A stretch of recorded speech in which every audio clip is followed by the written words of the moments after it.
आज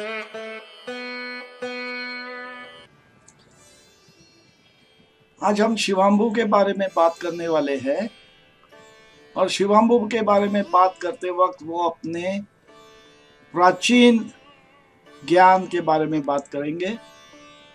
वो कैसा एक जबरदस्त मदद करने वाली है अपने आरोग्य के लिए, वो किस ढंग से इस्तेमाल किया जाना चाहिए, वो हर इंसान को किस ढंग से लेना चाहिए, मतलब उसका ठीक ढंग से असर होगा, वो बदन में किस ढंग से काम करता है, उसके निरोगी और बीमारी को दूर करने की क्वालिटी कैसी है। तो हम अब जब बात करने वाले हैं पारंपरिक ज्ञान के बारे में, तो वहां पे देखते हैं कि भारत को कई सालों से, जन्मों जन्मों से, युगों युगों से बहुत बढ़िया आरोग्य की व्यवस्था करने में बहुत कुछ ज्ञान है। उसमें निरोगी रखने के लिए भी ज्ञान है और बीमार हो तो उनको आरोग्य की तरह लाने के लिए भी ज्ञान है। पारंपरिक ज्ञान में हमें ये पता है कि मेडिकल और सर्जिकल दोनों अवस्थाओं में काफी कुछ ज्ञान था और ब्रिलियंट ज्ञान था। हमारे पास आयुर्वेद, सिद्ध और अलग अलग जड़ी बूटियों के बहुत बड़े पावरफुल इलाज करने के तरीके थे।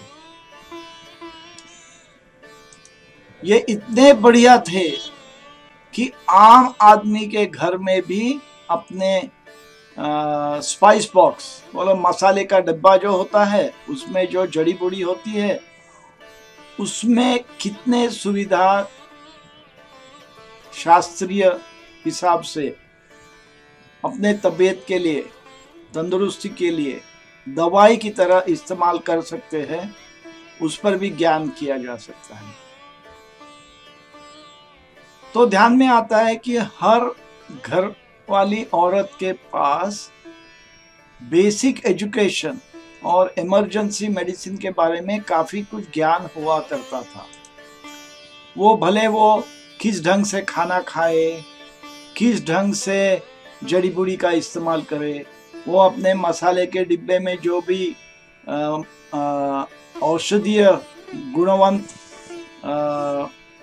स्पाइसेस है, उसका कैसा इस्तेमाल करे। भारत में एक पुरानी परंपरा चलती हुई आई है, आज तक भी चल रही है, कि जब भी कोई लड़की शादी होके विदा करने का वक्त आता है तो उनको उनके साथ एक मसाले का डब्बा दिया जाता है। उस हिसाब से वो उनके नए खानदान को ठीक ढंग से खाना पीना, जब जरूरत पड़े औषधालय की तरह छोटा सा औषधालय, और इमरजेंसी के लिए गरज पड़े तो उसमें जो भी सुविधा है उसका इस्तेमाल कर सकते हैं। ऐसे ही ध्यान करें तो पारंपरिक कला में सर्जरी बहुत उच्च दर्जे की हो चुकी थी। हमारे यहाँ प्लास्टिक सर्जरी बहुत बड़े बड़े ऑपरेशन किए जाते थे और वो बिल्कुल सभी जगह किए जाते थे। ऐसे नहीं थे कि पूरे भारत में एक ही जगह कहीं वैसे ऑपरेशन हो रहे हैं। बहुत छोटे छोटे जगहों में प्लास्टिक सर्जरी का ऑपरेशन किया जाता था और उनमें से सबसे मोस्ट कॉमन कहेंगे तो नाक का रिपेयर करना। नाक का रिपेयर करना मतलब क्या? पारंपरिक जमानों में ये आदत थी कि अगर किसी ने कोई गलती की तो उनका नाक छाट डालो। अगर नाक छाट डाली तो उसको रिपेयर करने के लिए कोई होना चाहिए ना।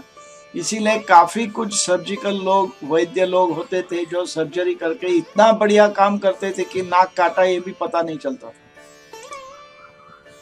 तब के जो भी इस्तेमाल किए हुए इंस्ट्रूमेंट्स है या टेक्निक है, वो आज भी रेलेवेंट है। आज भी प्लास्टिक सर्जरी में उसी तरीके से फ्लैप्स, उसी तरीके से इंस्ट्रूमेंट्स इस्तेमाल किए जाते हैं।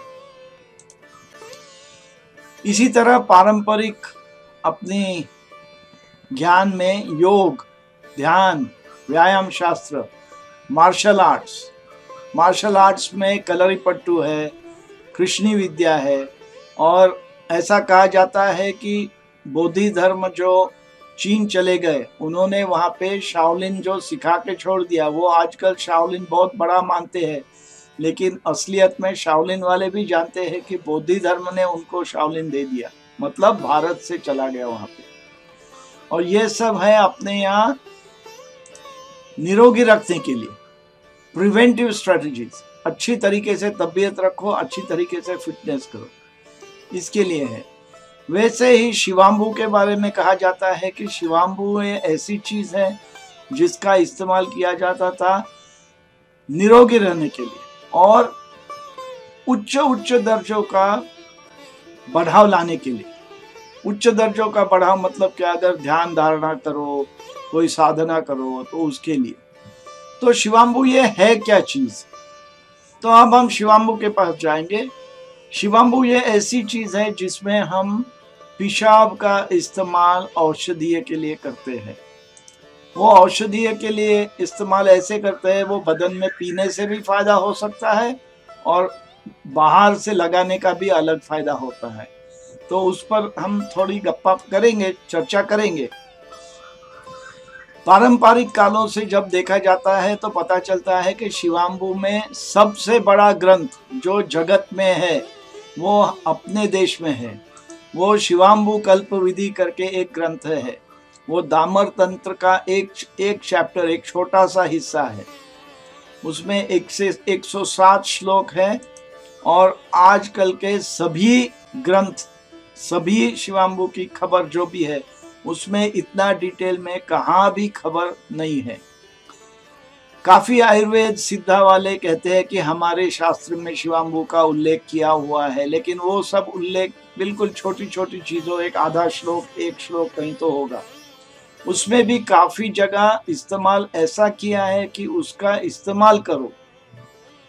वो खुद शिवाम्बू मत दो, लेकिन शिवाम्बू का औषध बनाने के लिए इस्तेमाल करके उसका फायदा करो। तो वो सब जो है वो बिल्कुल सूक्ष्म है। जब शिवाम्बू कल्प विधि वो चैप्टर देखते हैं तो उस हिसाब से उसमें ज्यादा कोई खबर है ही नहीं। तो अब हम बताने जाते हैं कि शिवाम्बू जो है, शिवाम्बू बहुत एक पावरफुल टूल है, बहुत गहना टूल है।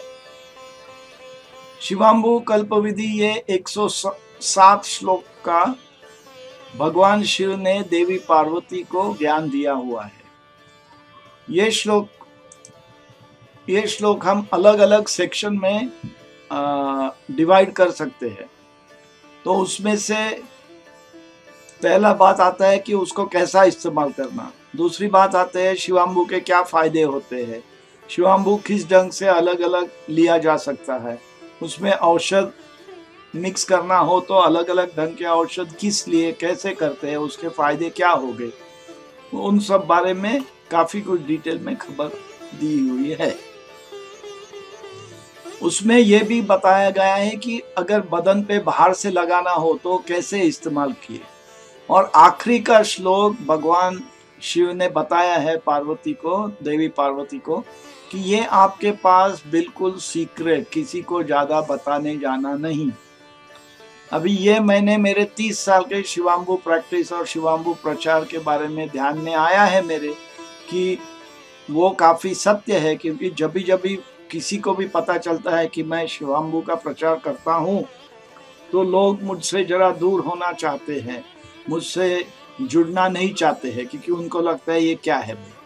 तो मैंने ये खुद एक्सपीरियंस किया है कि ये अगर लोगों को पता चला कि मैं शिवाम्बू लेता हूँ, शिवाम्बू के बारे में प्रचार करता हूँ, तो लोग बोलते नहीं उससे दूर रहो यार, वो जरा पागल। अच्छा, हम इसको बहुत बड़ा पावरफुल टूल क्यों कहते हैं? इसका एक ही कारण है। मैंने गए 30 साल में ऐसा देखा है कि जो कोई भी बीमारी, पहले तो हमारे पास ऐसे बीमार आते हैं जो सभी जगह घूम फिर के, दुनिया घूम फिर के कहीं इलाज नहीं हुआ तो हमारे पास पहुंच जाते। उतना होने के बाद भी जब हमारे पास पहुंचते हैं तो ध्यान में आता है कि उनको, भले भले लोगों को जो हम महसूस भी नहीं कर सकते, वैसे लोगों को बहुत गुण आते हैं। गुण इतने आते हैं कि हमें कहना पड़ता है कि ये बहुत मिरेकल है। लोगों को लगता है मिरेकल है, मेरे ख्याल से वो मिरेकल नहीं है। मेरे ख्याल से अज्ञान के हिसाब से लोगों को लगता है कि ये बहुत मिरेकलस है। अभी उस हिसाब से मैं थोड़े किस्से सुनाऊंगा। स्किन प्रॉब्लम्स के 2 या 3 किस्से सुनाता हूं जिनमें काफी कुछ गुण आए। 2 एडल्ट्स थे और एक बच्ची थी।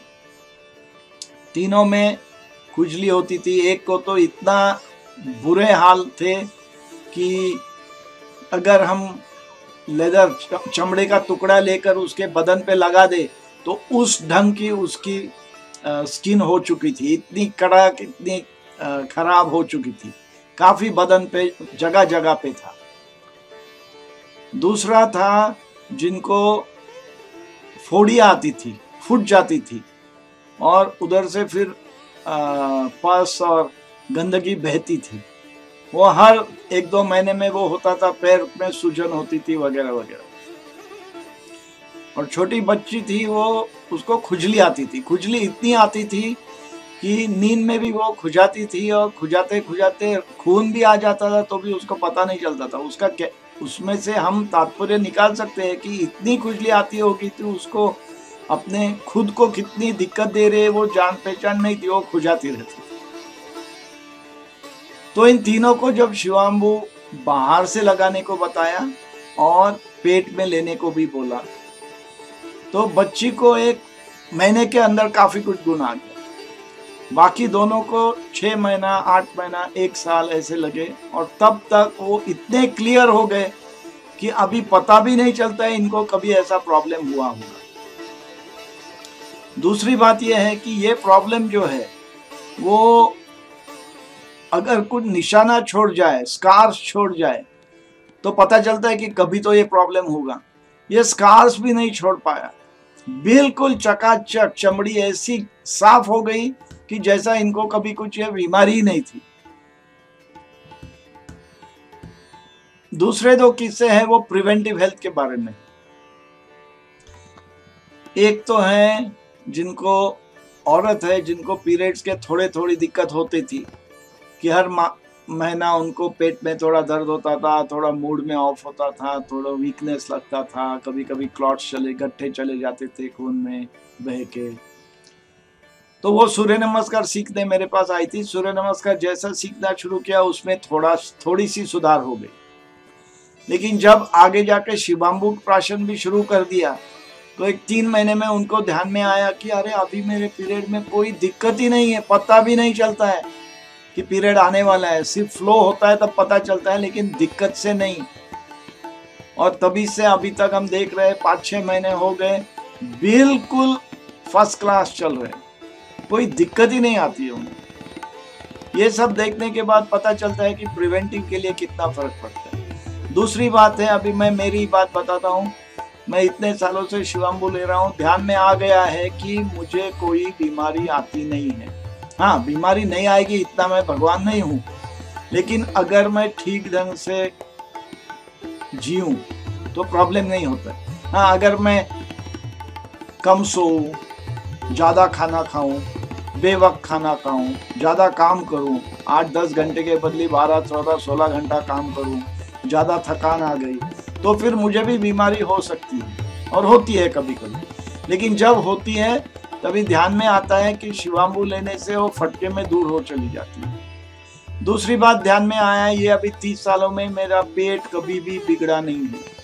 अगर मैं बाहर का कुछ भी खाऊं जो जिसमें कचरा हो, खराब खाना हो, कुछ गलत हो, तो दूसरे दिन मेरे को एक झटके से जुलाब हो जाता है, लेकिन वो दिन भर दिक्कत देता नहीं है।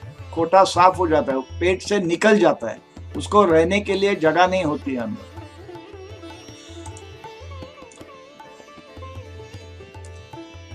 आगे हम एक औरत की केस हिस्ट्री सुनेंगे वो रिकॉर्ड के बाद आपको बताऊंगा।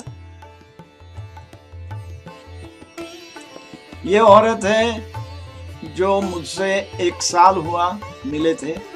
साल पहले उनको सोराइसिस की दिक्कत थी, उनको बहुत खुजली आती थी, फोड़ी आती थी, नींद की दिक्कत थी। उनसे मैंने रिक्वेस्ट किया कि शिवांबू लोगे क्या? उन्होंने बोला ये तो मैंने कभी सोचा नहीं है, लेकर देखूंगी।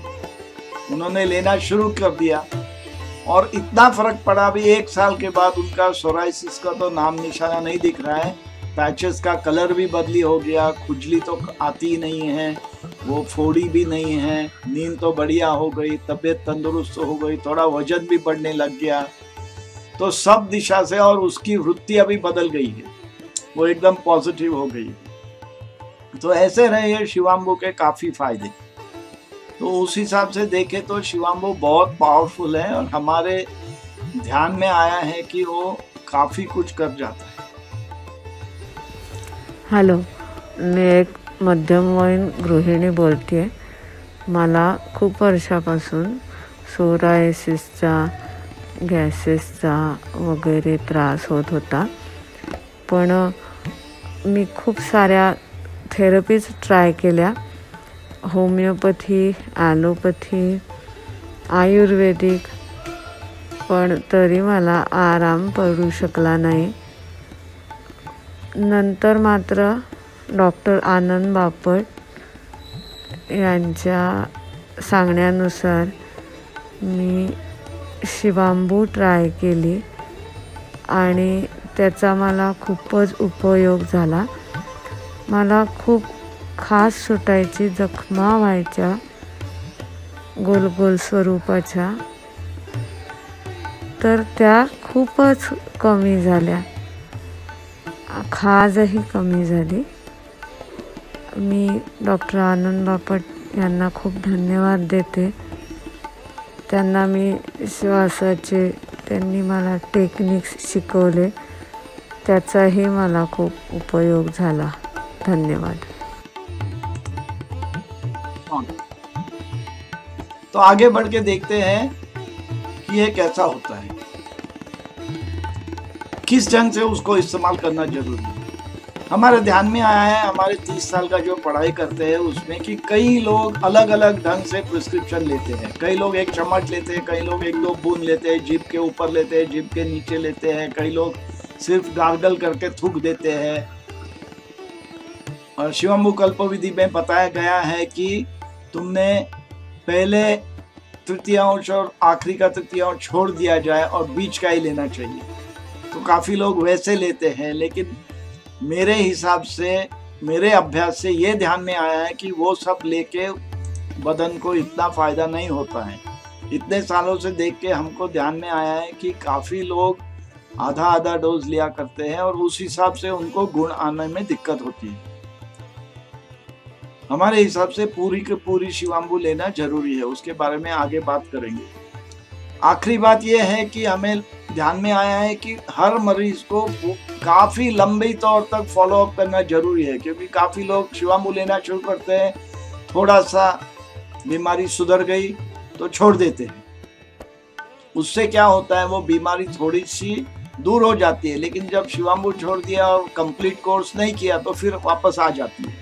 तो उस हिसाब से उनकी दिक्कत बढ़ सकती है। अभी आगे जाके देखते हैं क्या होता है। तो हम जब आपको बताते हैं कि शिवांबू लेना है तो हम कहते हैं कि शिवांबू जितनी पेशाब होती है सवेरे उठते ही, वो पूरी की पूरी पेशाब पीनी है। वो कितने बजे? सवेरे 3 बजे के बाद जब भी आप उठोगे तो वो कलेक्ट करके पीनी है। उसको ग्लास या स्टेनलेस स्टील कंटेनर में ही कलेक्ट करना है।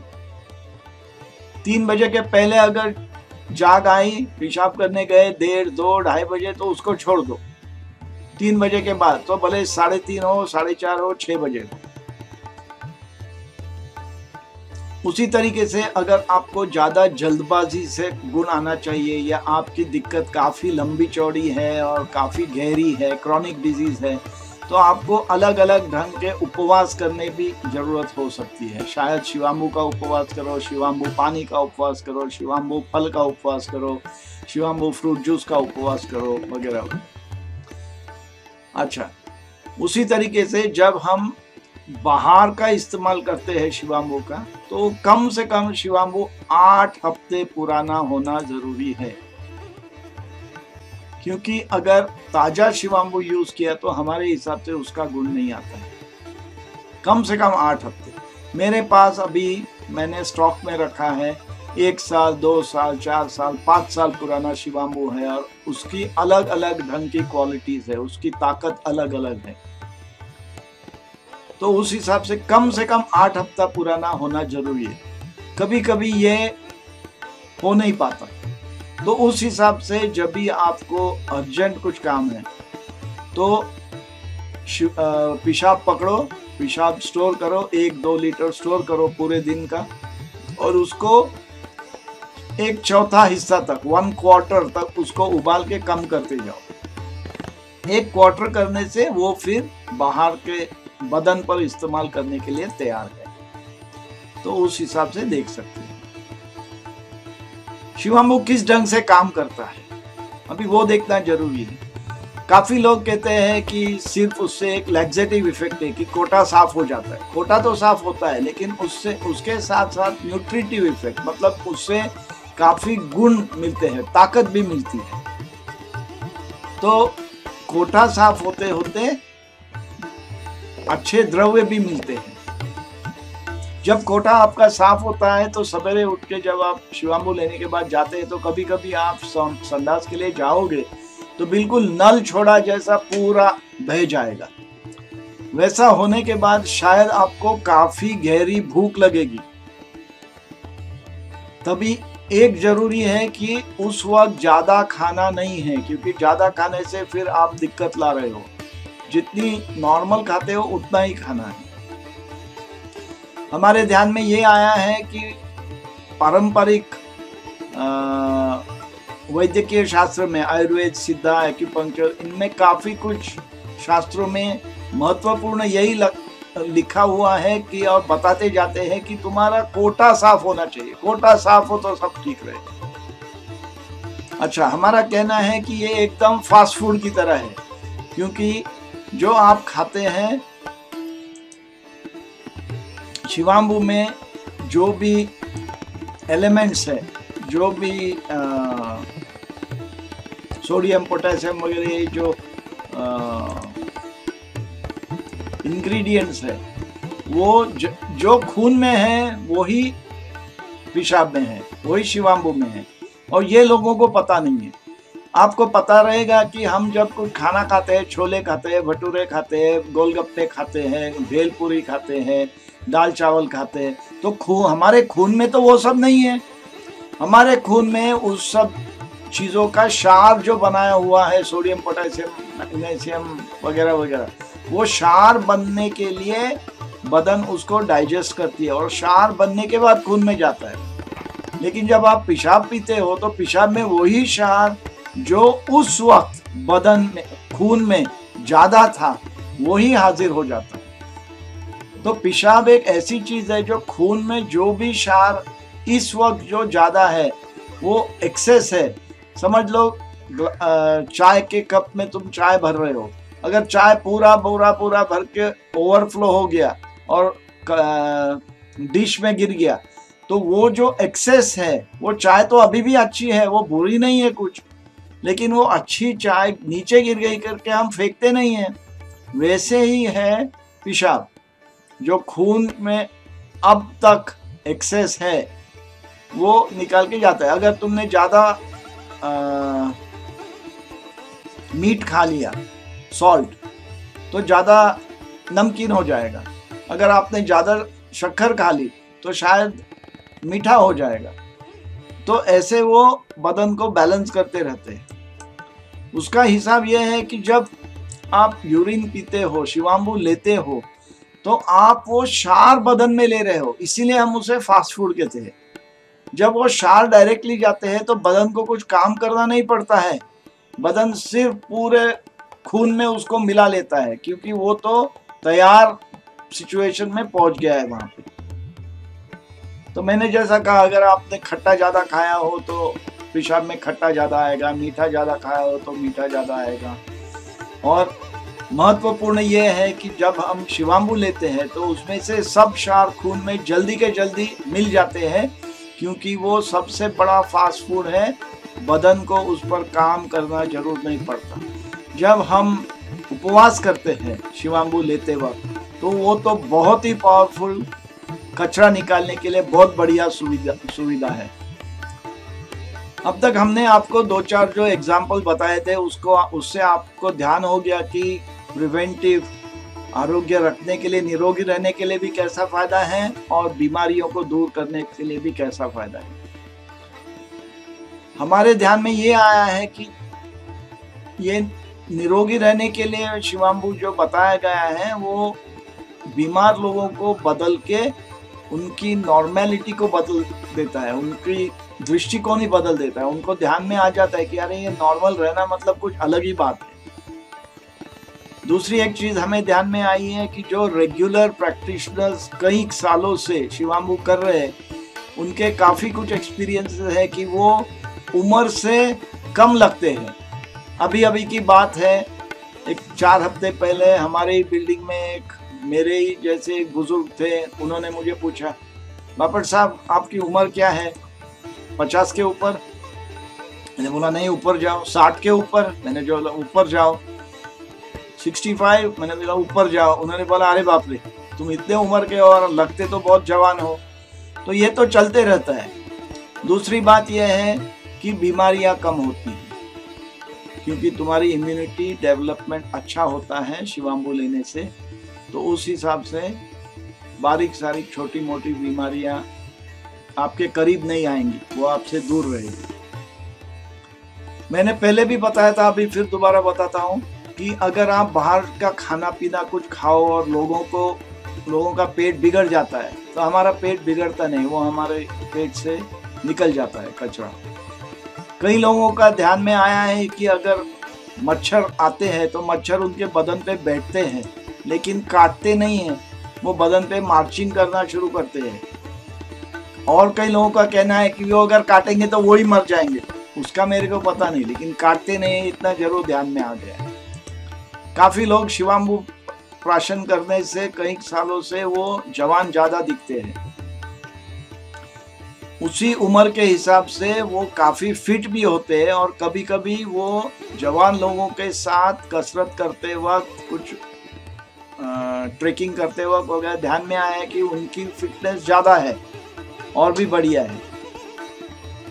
जवान होने के बारे में और एक किस्सा मैं बताता हूँ। मैं जब ऑस्ट्रेलिया में था, मेरे साथ में काम करने वाली एक लड़की थी, मेरे हिसाब से जवान लड़की थी, जो मुझे 4-5 सालों से जानती थी।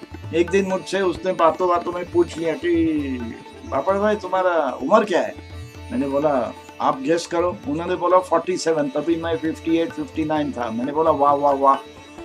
बाद में उसने सोच करके बोला नहीं नहीं नहीं नहीं, तुम्हारे बच्चे मेरे इतने बड़े हैं ना, तो तुम ज्यादा ही होंगे। मैंने बोला ये चीटिंग है, तुम मेरा बदन देख के, चेहरा देख के बोलना जरूरी है।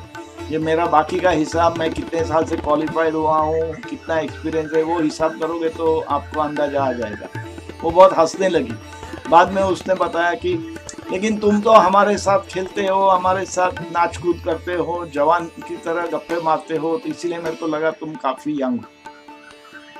तो ऐसी चीजें चलते रहती हैं। तो आखिरी में अभी आपको बताना है कि आपको हमने क्या बोला, क्या बताया।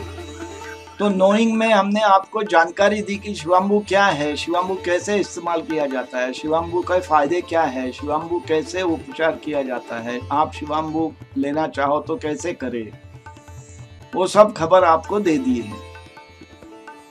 अभी अगर आपको वो इस्तेमाल करना है तो शिवाम्बू करना शुरू करो, और कोई भी चीज अगर हम 100 दिन के लिए करो तो आदत पड़ जाती है।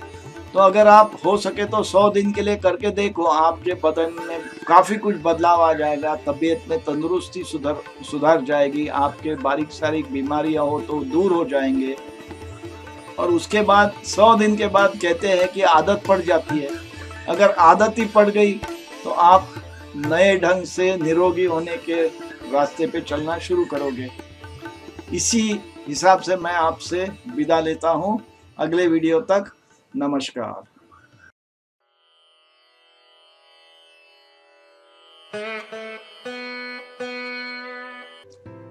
अभी थोड़ा सा मेरे बारे में, मैं पूना में होता हूँ, एक्यूपंक्चर निसर्गोपचार का क्लिनिक चलाता हूँ, सूर्य नमस्कार सिखाता हूँ। हमें सिखाने के लिए 8 घंटे लगते हैं। 8 हफ्ते में एक बार 1 घंटे का क्लास होता है। हमारा सूर्य नमस्कार 70 प्रकार के लेवल्स ऑफ डिफिकल्टी है और उस हिसाब से हम हर व्यक्ति को जितना उनकी कुवत है, उनकी कैपेबिलिटी है, उस हिसाब से हम सिखाते हैं। हम निसर्गोपचार को साइंटिफिक बेसिस पे लाने की कोशिश जारी है। मैं शिवाम्बू का तज्ञ होने के नाते शिवाम्बू का प्रचार करता हूँ। गए 4-5 सालों से मैं ऑनलाइन क्लिनिक लोगों को फायदा करने के लिए मदद की हिसाब से करता हूँ। अगर किसी को कोई सवाल हो तो मुझे ईमेल पे कांटेक्ट करें और मैं उनसे सलाह जरूर दूंगा। आजकल 4-5 सालों से पूरे विश्व में लोग मुझे कांटेक्ट करते हैं और काफ़ी लोगों को फ़ायदा हो चुका है। अभी जो मैं ये मालिका चल रही है, ये 2 महीने से चल रही है और आप लोगों ने अच्छा प्रतिसाद दिया है। उस प्रतिसाद के हिसाब से हमारा भरोसा बढ़ गया है और अभी हमें लगता है कि हम अगले 2 महीने के जो ये मालिका चलती रहेंगी, हर हफ्ते में एक वीडियो, उसका भी आप फ़ायदा लोगे और अपनी तबीयत तंदुरुस्त होने के लिए, निरोगी रहने के लिए, निरोगी बनाने के लिए कोशिश जारी रहेगी, ऐसी उम्मीद है। यहाँ मैं आप समाप्त करता हूँ और 1 हफ्ते में फिर मिलेंगे। नमस्कार।